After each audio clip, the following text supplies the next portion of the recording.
We have a brand new NBA champion in the Oklahoma City Thunder. Finished the season with the best record in the league, 68-14, league MVP, finals MVP, scoring title, all go to Shai Gilgeous-Alexander. We're breaking down all 7 games of this NBA Finals, starting with the Tyrese Haliburton game winner in game 1, fast forwarding all the way to that gut-wrenching injury that we saw him suffer on Sunday night in game 7.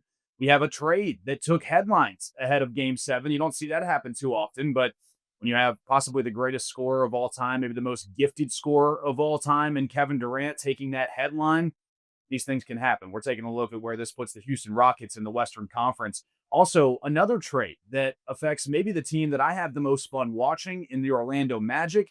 Desmond Bane just got shipped out to Orlando from Memphis, sharpshooter, exactly the type of guy that Orlando needs. We're taking a look at where this puts them in the Eastern Conference, a wide open Eastern Conference, I should add. Things are looking like they could shake up for Orlando. I'm hoping to see them make a push. We'll talk about that here in a second.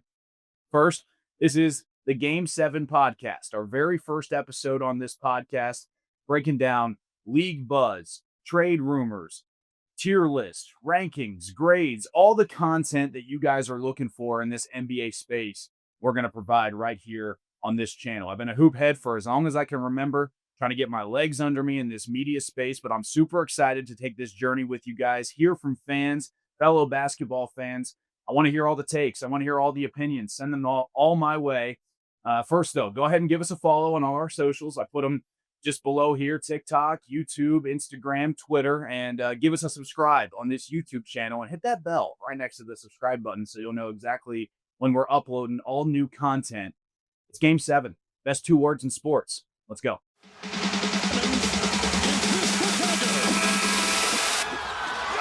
flat out, get it done. Up for the left test. That's a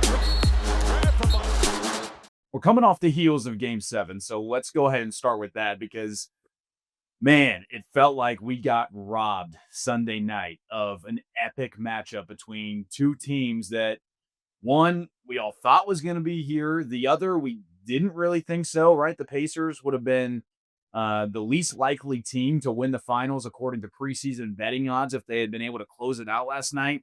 And Tyrese Haliburton started so hot, right? 3 of 4 from 3 to start that game, all before 6 minutes were even left in the first quarter. And that one miss, he missed it. They got the offensive rebound. It goes right back to him, and he makes it from what looked like 3 or 4 feet from behind the arc.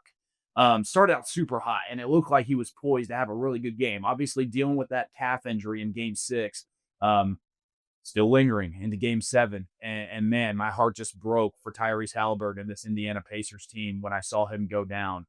If you didn't see it, ESPN showed you 14 times, right? The Achilles injury for Tyrese Haliburton. Man, I hate injuries. I hate them. We should have been able to watch this game and 2 fully staffed, rostered teams, fully healthy teams go at it in an epic Game 7, the first one that we've had in 9 years, and it just felt like we were robbed of that. Let's start with Game 7. Well, actually, let's start with the series overall because, man, what a series we were blessed with, right? I just said it. First Game 7 in the NBA Finals in 9 years since that epic 3-1 comeback. LeBron against the Warriors. I say just LeBron, not the Cavs. LeBron against the Warriors. Epic 3-1 comeback there. And we had a chance for something special here tonight. And it still was, right?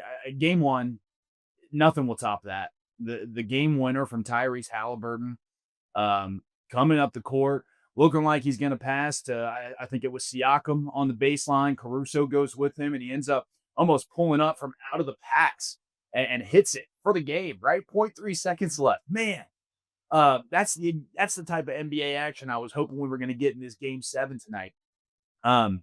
Again, game winner in Game 1. Really only 2 blowouts in this series, right?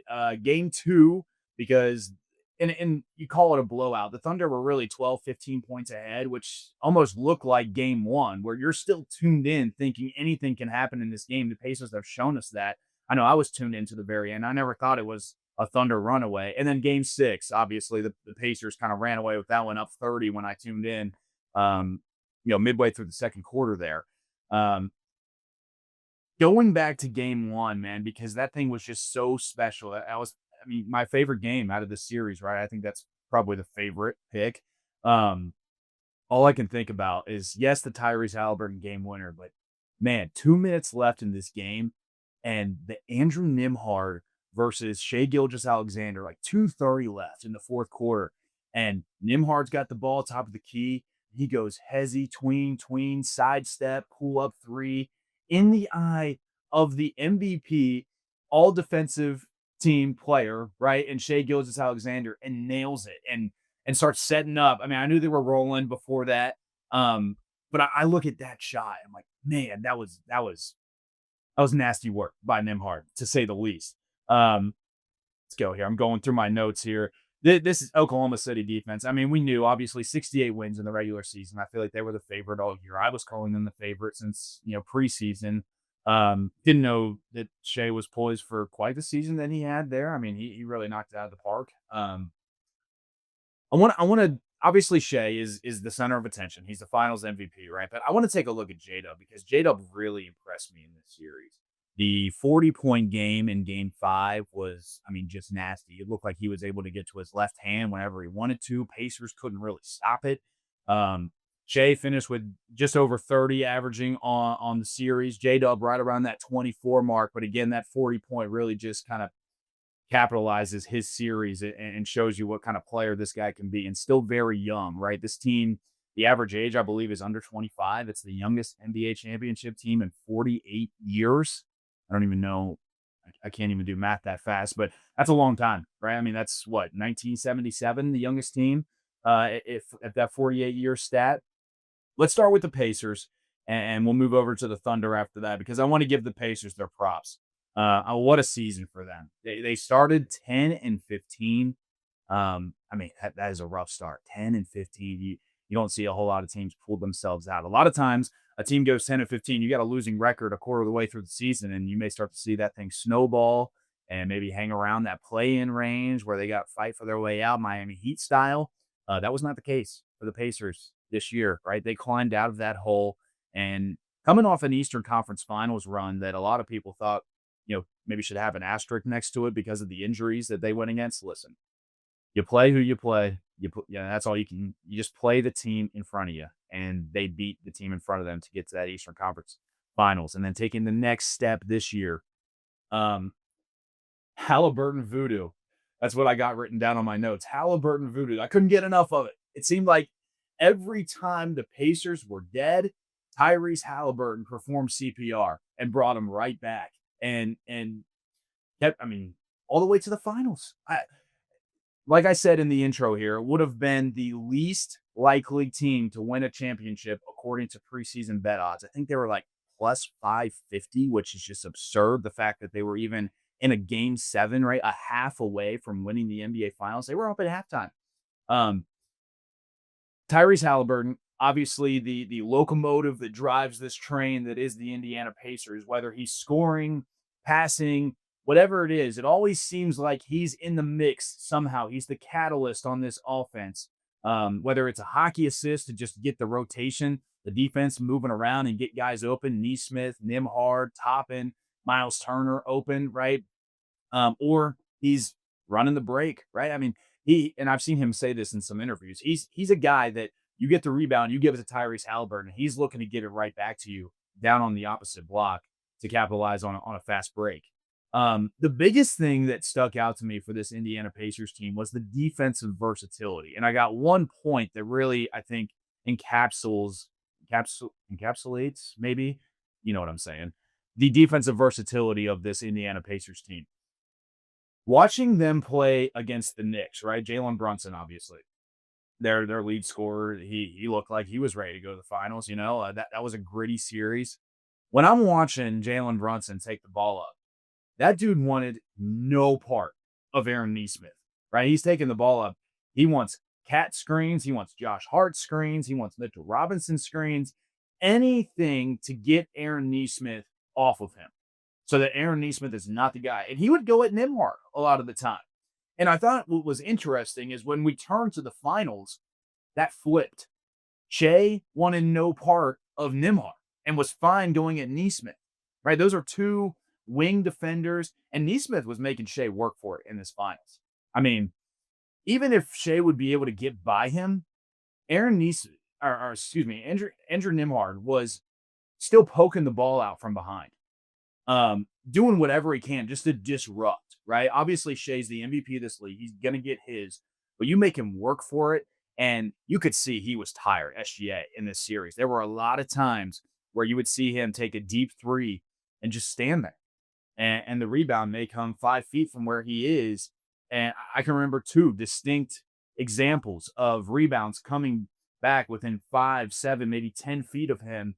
And he hasn't even taken a step towards the ball because he just got that shot up. He's having to work so hard on offense to get around these guys, having to work so hard on defense to just keep up with these guys, right?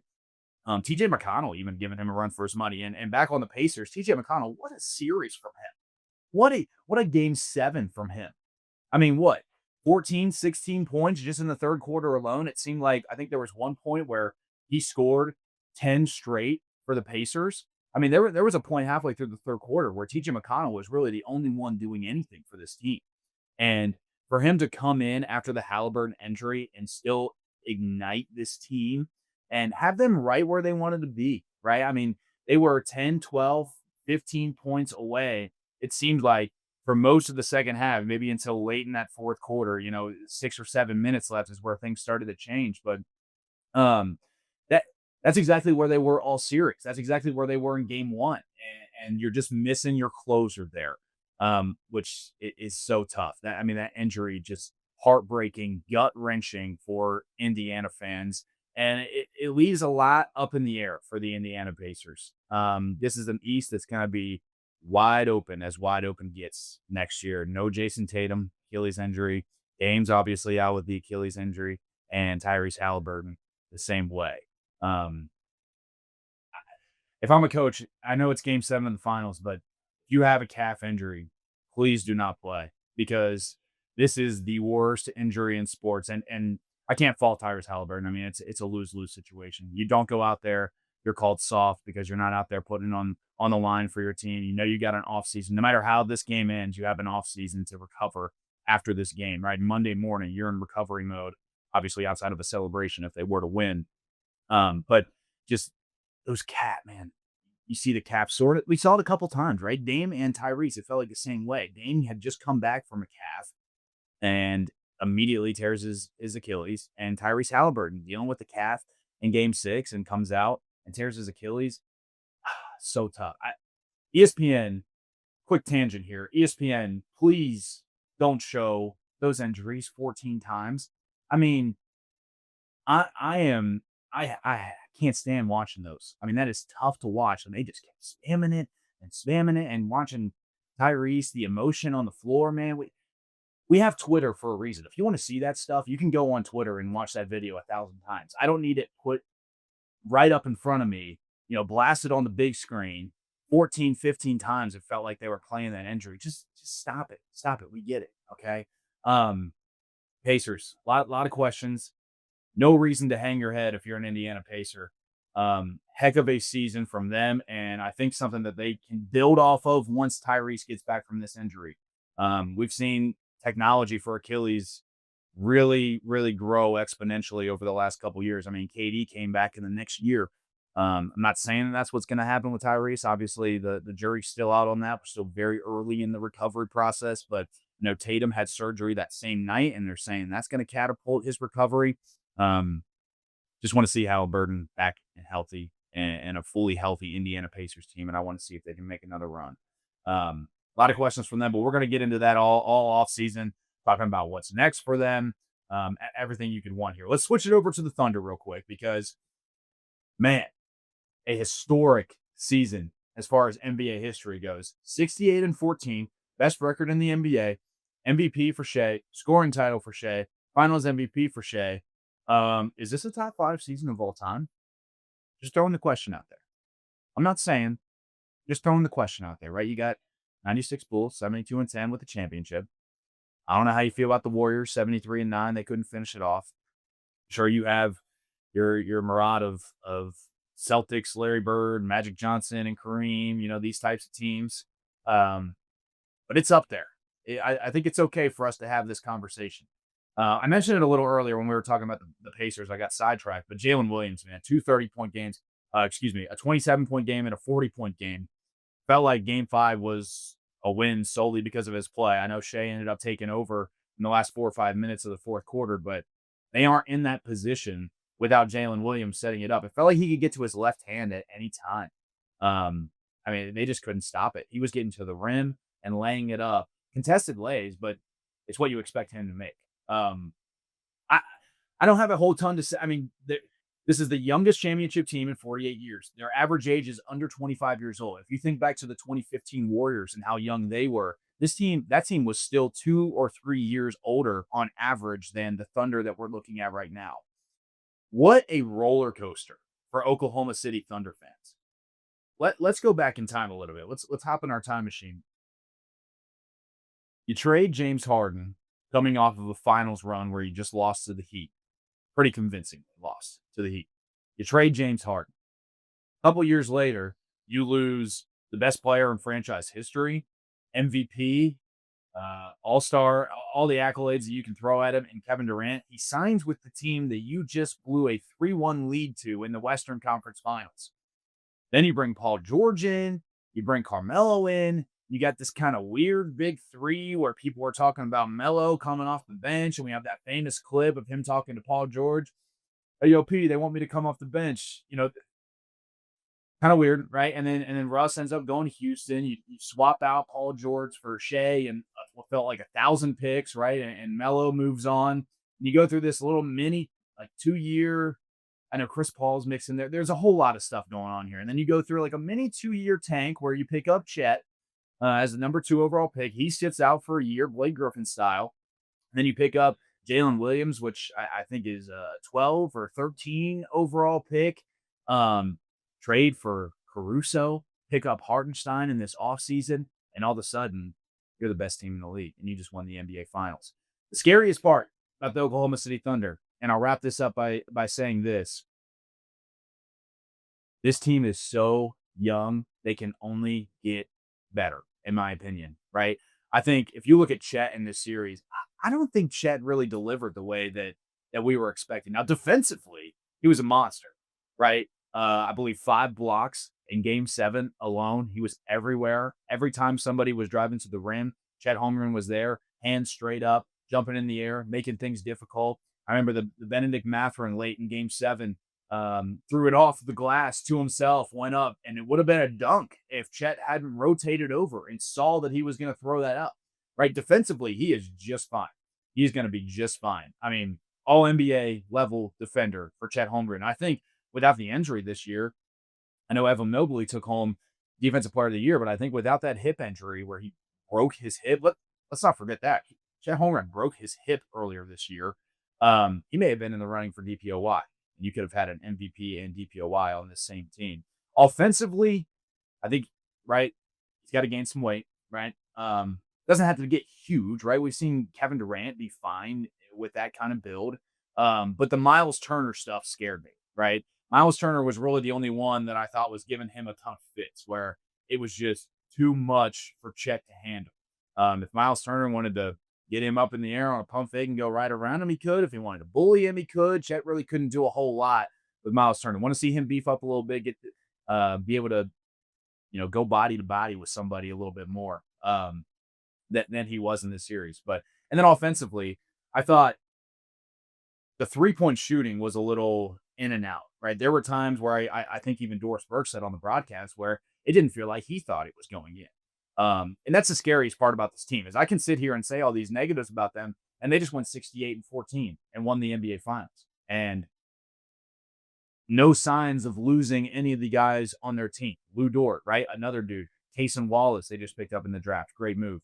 Isaiah Joe, Aaron Wiggins, all these guys. I mean, you got 8, 9 guys. Some of those that I just named didn't even play a lot in this finals run and still would be a contributor on a Denver Nuggets team or any of these other teams that maybe need a little more depth. Very scary to look at this Thunder team and think that they're going to be primed to set it up again. Scary. Congratulations to the Thunder. Finals champions, NBA champions, first time in franchise history. They became the Oklahoma City Thunder in 2008. came from Seattle, obviously. And now, just a short 17 years later, they have an NBA championship. I know a lot of teams would be asking for that. Pacers been around a lot longer than that and haven't been able to snag one for themselves. So, congratulations to the Oklahoma City Thunder and especially their fans. Let's switch it over to trade talks. We're going to talk about the KD trade and the Desmond Bane trade, just like I said in the intro here. But we're starting with KD because huge news coming right before Game 7. It stole Game 7 headlines. I remember texting everybody about about the KD trade, not even thinking about Game 7 at the time. Huge trade, right? We knew this was coming for a little bit of time now. We saw KD putting out his wish list. The Suns tried to trade him at the trade deadline, wanted to send him to Golden State. He didn't want to go there. From that point on, I think we kind of knew KD's probably going to get moved this offseason. He sent out his wish list, wanted to go to Houston, San Antonio, or Miami. Miami one kind of confuses me, but the only thing that sticks out to me between those three teams is there's no state income tax in Texas or Florida. Maybe had something to do with it. Not 100% sure there. Either way, both those Texas teams are really good landing spots for KD. But he ends up with the Houston Rockets. The full trade. Kevin Durant for Jalen Green, Dillon Brooks, the 10th pick this year, and 5 second-rounders. My first reaction to this trade when I saw it hit my phone on Sunday afternoon-ish, was, man, the Suns kind of got fleeced. Kevin Durant is however many time All-NBA, however many time All-Star, one-time MVP, 2 times final MVP, and you just gave up Jalen Green and Dillon Brooks and a pick this year. I mean, the second-rounders are cool, I guess, but a lot of that is really just an asset to maybe flip one of these guys, Phoenix-wise. Not really sure. They don't really factor in for me a whole lot. 5 is a lot, but again, they're second-rounders that a lot of times that's not really – you have a handful of guys that maybe panned out from the second round, but for the most part, it's not really a whole lot of asset-wise. Let's take a look first at the Suns, because – my question is, what are they doing? You're looking at their roster. Their starting lineup right now, if things stay the way they are right now, and just based on my assessment of their roster, their starting 5 would go Devin Booker, Jalen Green, Bradley Beal, Dillon Brooks, Nick Richards. That sounds like 32 and 50 to me. That is rough. That is rough. That is not a good starting 5. You have 3 guys playing the same position. One guy, Bradley Beal, his own fan base calls him Mr. PTO because he doesn't play. I never saw him on the floor. When I was watching Suns games, I never saw him out there with his headband on, rocking number 3. I saw him fitted up on the sideline, ready to collect the check. So you don't get that nickname, Mr. PTO man, from your fan base for nothing if you're on the floor, right? Okay. And then the second guy is Jalen Green, who have a variance of 25 points in scoring just between 2 games. We saw that in the series against Golden State. He had 38 one game, and I'm pretty sure averaged less than 15 for the series. 13 to 38, back to 12. Not consistent, not reliable. Plays the same position as 2 guys you already have on the roster. The top 10 pick is nice to throw in. Obviously, it's a top 10 pick. You're on the back end of the lottery. But from the reports that I'm seeing, it seems like Jalen Green may get moved again. At least I hope so. If I'm Phoenix, I feel like I have to, because you can't trade Bradley Beal, the no trade clause. He wants to sit tight in Phoenix. They tried to trade him this offseason. He said no. He didn't want to go anywhere. He wanted to stay in Phoenix. Okay, so now our attention turns to Jalen Green and these 5 second-rounders you just got. If you're looking to move the 10th pick, the draft's on Wednesday. Clock is ticking. I'm not sure that's going to happen. I would be looking a little more at these second-rounders to see if he can get moved. Suns, not a franchise that has been open about prioritizing draft picks. In fact, it's kind of the opposite. Most of the time, for James Jones, I've seen him say that we don't really care about picks. We're just trying to win. This is not a roster that looks like you're trying to win. This is a roster that looks like it needs picks and not second rounders, first rounders, guys that can come in and contribute. Ryan Dunn was a decent pickup. He looked hot to start the year, kind of fell off. A lot of those guys kind of fell off. Wasn't a great season for Phoenix. Didn't even make the playoffs. That starting lineup, again, I'll say it again. Devin Booker, Jalen Green, Bradley Beal, Dylan Brooks, Nick Richards. Not great, but I don't think they're done. And that's why I'm okay with it. I'm okay with this trade for Phoenix because you knew you had to get rid of KD. You knew. We all knew. The trade was going to happen sometime this summer. And an offseason that Sean is calling possibly the craziest that we've seen in a while, we knew that KD was going to get traded. As soon as Phoenix shopped him at the deadline, we knew. So you had to get rid of him. This is what you got back. I'm not really sure what a price on Jalen Green looks like as far as a package deal around him. Jalen Green and a pick, sure, but I don't really know what that looks like. I'm not really sure what kind of talent they can get back for Jalen Green and 2 or 3 second rounders. Not really sure, but we're gonna see who's on the market after this. This KD trade is really the first domino, right, for this offseason, because we know that the stuff with Giannis has been kind of up in the air. It looks more like he's going to be staying with Milwaukee now. But that domino with KD has fallen. And now you can start looking at the rest of this offseason. And we'll go through a full episode of breaking down some of the free agency stuff. Obviously, this trade just happened the day of Game 7. We have to talk about it. It's Kevin Durant. He's going to a team that is now a title contender. So let's talk about that for the Rockets. This is exactly what they needed. They kept all the right pieces and are now poised to make a run here. Kept the right pieces, right? Amen is still around. Probably untouchable. At least if I'm the Rockets organization, he's untouchable. Sengun, still here. That was a guy that was kind of up in the air. Jabari still hanging around. Steven Adams. Those two guys make a really good back line. You still have a point guard and Fred VanVleet. Not really sure when is the last time KD had a point guard? He didn't have one in Phoenix. I'm not counting Tyus Jones. Devin Booker was starting at the 1 for the most part.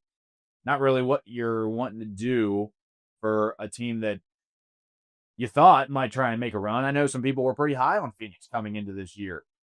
It didn't really pan out for them, obviously, and no point guard. I don't think he's had a point guard since maybe Brooklyn with James Harden, Kyrie. I don't know. It's been a while.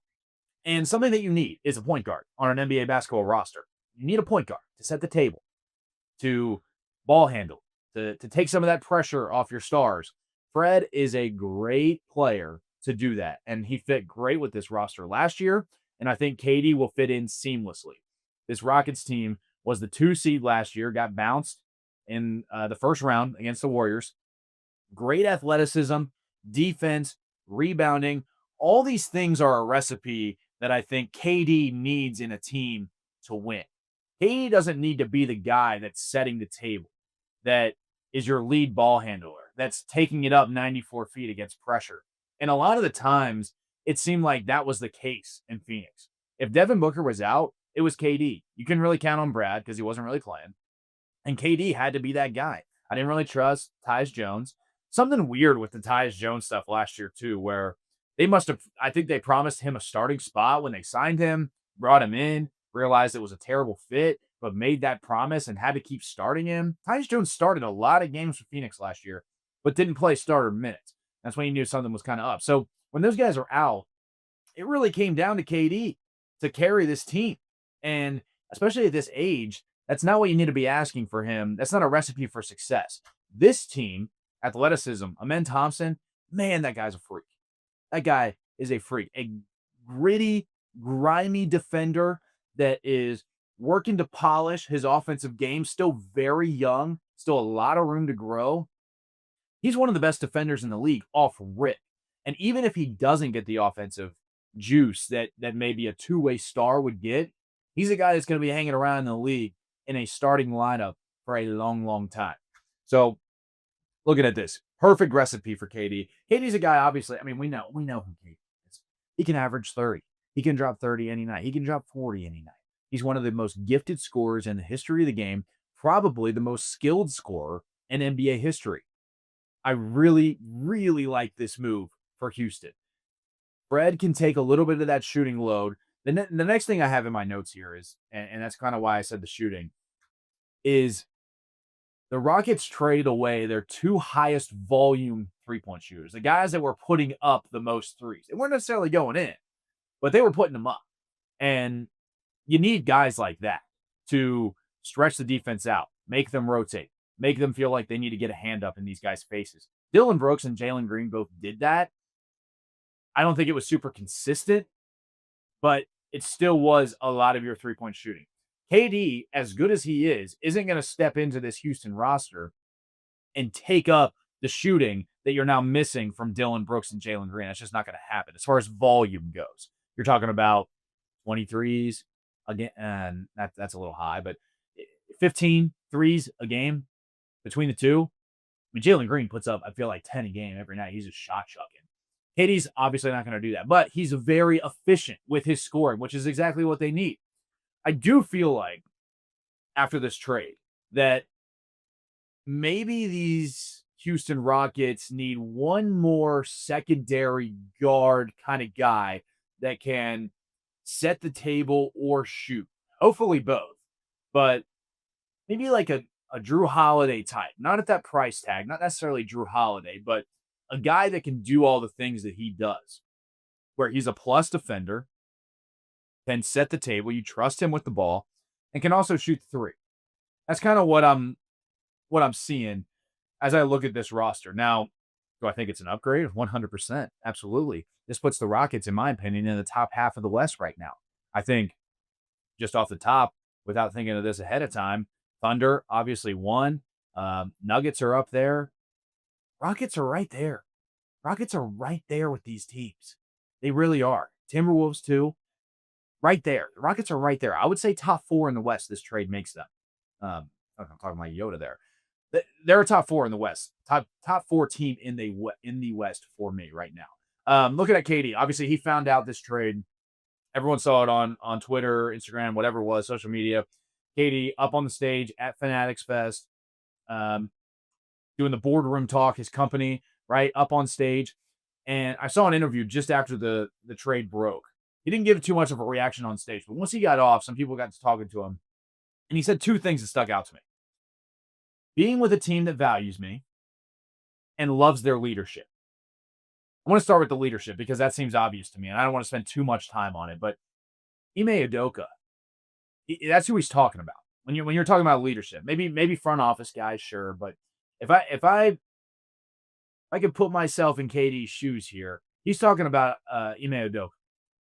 And I think this is a perfect match. Ime Udoka, remember, he took this Boston team to a finals in 2022 where they lost to the Warriors. He has been around 2 seed last year, Houston, right? Started with Popovich.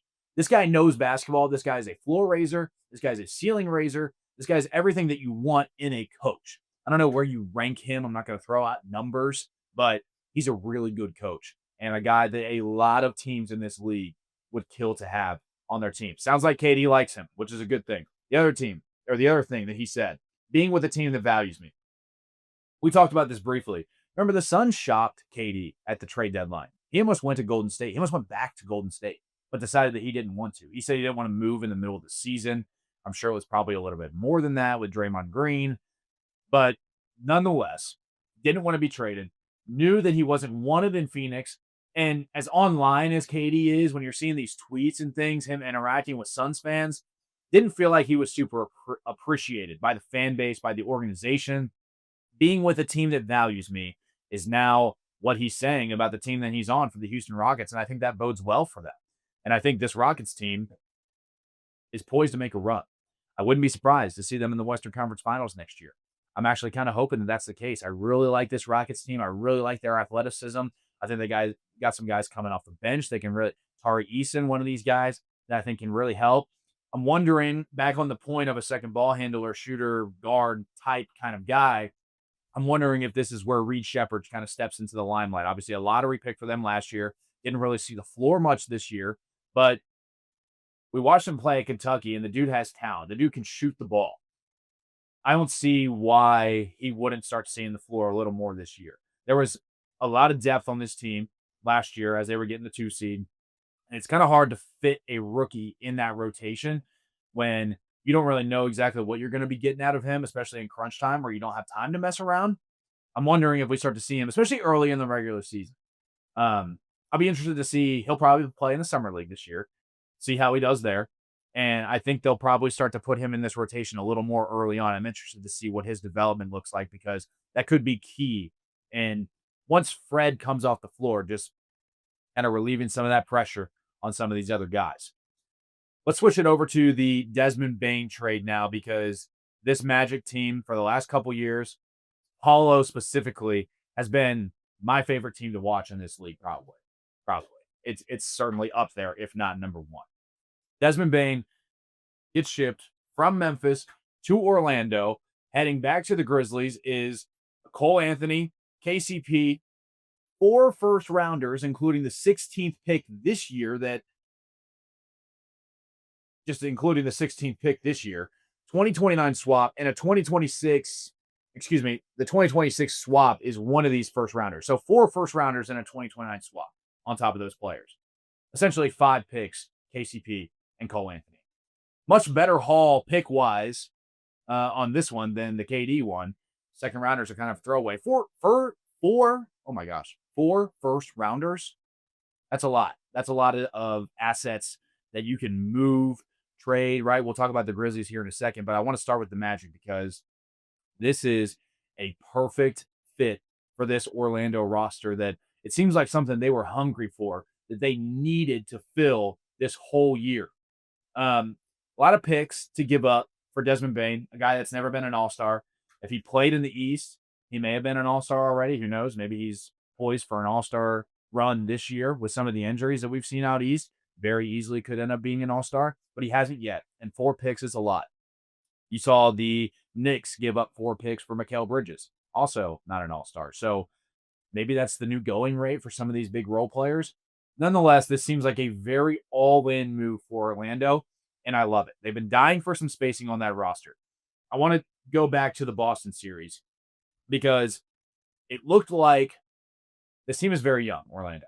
And in this series, it looked like Paulo was ready, the team wasn't. That's kind of the theme that I took away with me from watching this series.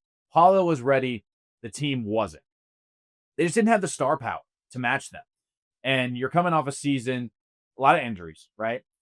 Last season, Paulo, Franz, and Suggs, this team's bona fide big 3, if that's what you want to call it, from last year, played a total of 97 minutes together on the year. 97 minutes. An NBA game is 48 minutes long. That's not 2 of these. 97 minutes. That's it. A lot of injuries. A lot of pressure on Paulo and Franz with a team that Cole Anthony and some of these other guys, Anthony Black, were kind of doing some of the ball handling, and that's not something you really want to see. You want to see that ball in Suggs' hands. The addition of KCP last year, right? They originally brought him in to do this, to be the shooter, to say, hey, we saw last year against the Cavs, we just need a little bit more spacing. Let's bring in this guy that has contributed to 2 championships, the Lakers and the Nuggets, and KCP. Let's bring him in, and for a guy like Paulo, who spends a lot of his time in the post, gets doubled a lot in the post, why not have KCP on that wing feeding Paulo in? KCP's defender goes down to double Paulo in the post, and you kick it out, and you're living with that KCP 3. Well, last year, it was the defense living with that KCP 3. He was abysmal, especially in the playoffs. I don't really remember him hitting threes against Boston. The only one that sticks out is, and I can't remember what game it was, but he was on the left wing, and he banked it in. And later that game, he had 2 field goals that whole game. The banked in 3 from the left wing, and a banked in pull-up mid-range jumper from just beyond the free throw line.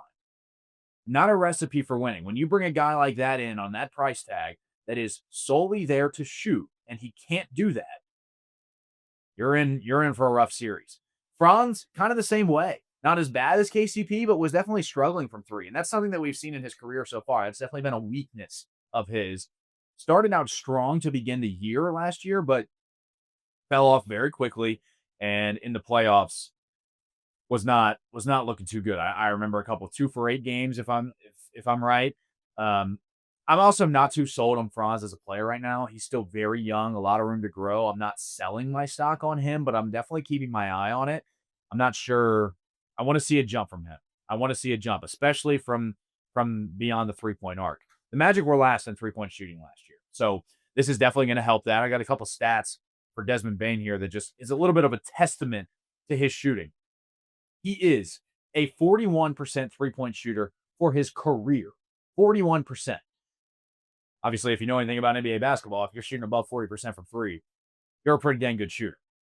That's a guy that pretty much every team will say, hey, yeah, I'll raise my hand. I don't mind having that guy on my roster. He shot 39% last year from beyond the arc, but obviously the Grizzlies were going through a lot. Ja was missing a lot of time. Taylor Jenkins, their coach, was let go a couple weeks before the playoffs. He was kind of messing with their scheme a little bit. We'll talk about that when we flip over to the Grizzlies. A lot more pressure, a lot more asked of Desmond Bane last year. Still a 39% 3-point shooter. In fact, last season, the only person to shoot a higher percentage of catch and shoot threes than Desmond Bane was Steph Curry. Not a bad stat. Not a bad stat. If I'm Desmond Bane, I might be hanging that up in my office, in my room somewhere. When you're looking at a shooting stat, where the only person that's better than you in a given season is the greatest shooter of all time, yeah, I'm okay with that. I'm pretty okay with that. This guy, Desmond Bane, is going to fit perfectly into this roster. I know he's super stoked about it from seeing him talk online. It seems like he was dying to get out of Memphis, something that I don't even think I realized ahead of time. We knew they were going to have to break it up, but it seemed like he was ready to go. And it seems like he's pretty excited to be in Orlando. I know he loves the jersey. He's been trying it on already. He said this is the toughest jersey he'll ever wear. The pinstripe Orlando jersey. It doesn't get much better than that. I can agree with him. It feels like an all-in move for the Magic. And for an Eastern Conference, it's going to be pretty wide open next year. Jason Tatum out for most of the year with an Achilles tear. May return for the playoffs, but I'm not really banking on that. You got Tyrese Haliburton, just suffered the Achilles that we saw Sunday night, Game 7. He'll be out probably all next year. Where do the Pacers land in the standings? Damian Lillard, same thing. Giannis, possibly on the move. I am going to say right now that this move puts Orlando in a position to be top 3 in the East next year. I think they'll be right up there with Cleveland and New York. I think that's the top 3. And I honestly think you can almost put those teams in any order at this point in the offseason with still a long way to go. This feels like an all-in move for the Magic, and I'm here for it. I'm ready to see the Magic take this next step. I think their ownership, their general manager, their coach, their players, from the top down, they're ready to go. They're ready to compete. They've tasted it a little bit, and they're ready for a full course meal, and I'm ready to watch it. For the Grizzlies, not really sure where the Grizzlies are right now. Kind of a weird year for them last year. We knew they were going to have to break up this core of Ja, Bane, and Triple J, Jaren Jackson Jr.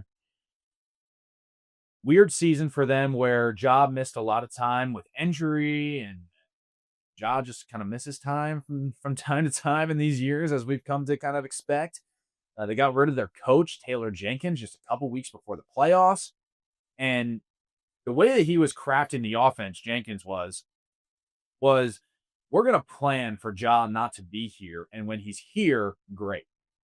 And I don't think Ja was too happy about that. It seemed very much more team-centric than much more power of friendship kind of team than I think we're used to seeing from the Grizzlies, right? We're used to seeing them play through Ja, where you expect 30 from him a night, and you expect these other guys to contribute enough for them to get a win.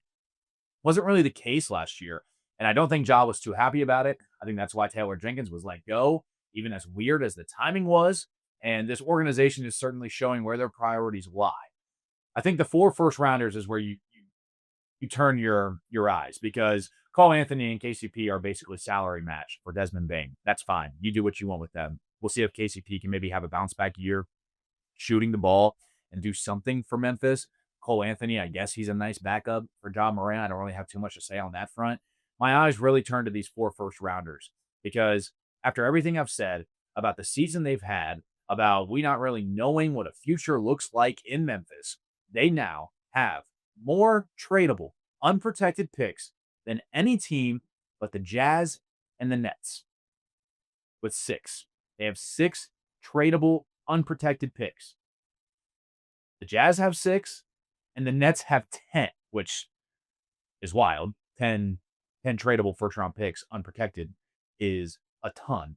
But nonetheless, they have 6. They are tied for second right now with the most tradable first-round draft capital. And I'm interested to see what they do with that, right? It doesn't seem like Memphis is done. That they can't be. I don't think they can be. I don't think trading Desmond Bane and going into the season with the roster that they have after the acquisition from Orlando is something that they were wanting to do. I think you've got to make another move here. Obviously, Giannis may be on the horizon.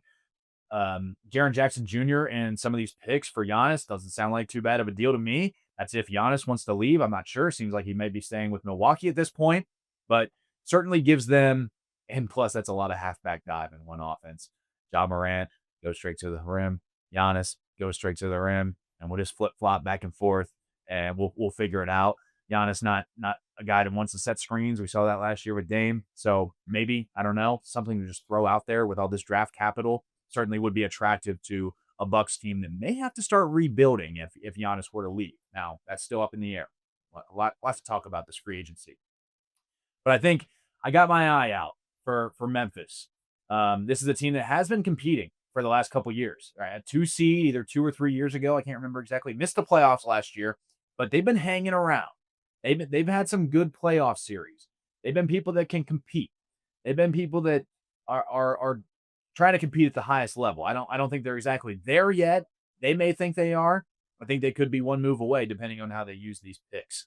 And I'm interested to see what they do. And we're going to be following it right here on Game 7. We're going to be for the rest of this offseason looking at all these trades, the draft, what things look like for the team, what has changed over the summer going into next season. We're going to be doing our standings. We'll be doing some player rankings all right here on Game 7. I'm going to throw my socials up one more time just below here. Give us a follow on all these platforms, Instagram, YouTube, TikTok, and Twitter, and subscribe to this channel. Give us a subscribe. Hang around a little bit. Hit that bell so you know exactly when we're dropping new content. We're going to be here all off season, all season, year round. Welcome to your newest NBA content, Game 7. Thanks for watching.